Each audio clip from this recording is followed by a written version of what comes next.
ഉത്തരേന്ത്യൻ സംസ്ഥാനങ്ങളിൽ കനത്ത മൂടൽമഞ്ഞ്. ഡിസംബർ 30 വരെ ഉത്തരേന്ത്യയിലെ വിവിധ സംസ്ഥാനങ്ങളിൽ മൂടൽമഞ്ഞ് തുടരുമെന്ന് ഇന്ത്യൻ കാലാവസ്ഥാ വകുപ്പ് അറിയിച്ചിട്ടുണ്ട്.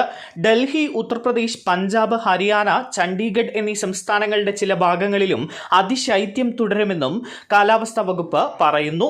എന്നാൽ ഡിസംബർ 31 രാവിലെ മുതൽ മൂടൽമഞ്ഞിന്റെ അവസ്ഥ മെച്ചപ്പെടുമെന്നാണ് കാലാവസ്ഥാ വകുപ്പിന്റെ പ്രവചനം. മൂടൽമഞ്ഞ് സംസ്ഥാനങ്ങളിലെ ഗതാഗത സേവനങ്ങൾ തടസ്സപ്പെടുത്തി. വിമാന സർവീസുകൾ റദ്ദാക്കുകയും ട്രെയിനുകൾ വൈകുകയും ചെയ്തിട്ടുണ്ട്. ഉത്തരേന്ത്യൻ സംസ്ഥാനങ്ങളിൽ കനത്ത മൂടൽമഞ്ഞ് കാരണം 11 ട്രെയിനുകൾ വൈകിയതായാണ് നോർത്തേൺ റെയിൽവേയുടെ ഏറ്റവും പുതിയ അപ്ഡേറ്റിൽ പറയുന്നത്. മഞ്ഞുവീഴ്ച വർദ്ധിച്ച സാഹചര്യത്തിൽ നോയിഡയിലെയും ഗ്രേറ്റർ നോയിഡയിലെയും ഗൗതം ബുദ്ധ് നഗറിലെയും സ്കൂളുകൾ അടച്ചു. ഡിസംബർ 29-30 തീയതികളിൽ സ്കൂളുകൾ അടച്ചിടാനാണ് ജില്ലാ ഭരണകൂടത്തിന്റെ ഉത്തരവ്. അധ്യാപകരും മറ്റ് ജീവനക്കാരും ജോലി ചെയ്യും. അതേസമയം അടുത്ത 5 ദിവസങ്ങളിൽ കുറഞ്ഞ താപനില 7 മുതൽ 8 ഡിഗ്രി സെൽഷ്യസ് വരെ ആയിരിക്കുമെന്നും കാലാവസ്ഥാ വകുപ്പ് പ്രവചിക്കുന്നു. വ്യാഴാഴ്ച ദേശീയ തലസ്ഥാനത്തെ ഏറ്റവും കുറഞ്ഞ താപനില 8.4 ഡിഗ്രി സെൽഷ്യസ് ആയിരുന്നു.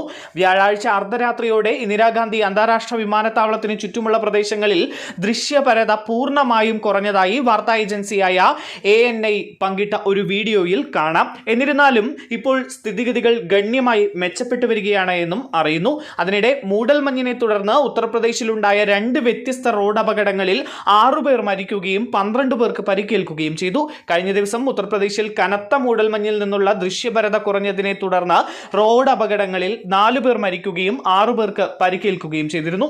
News desk, India today.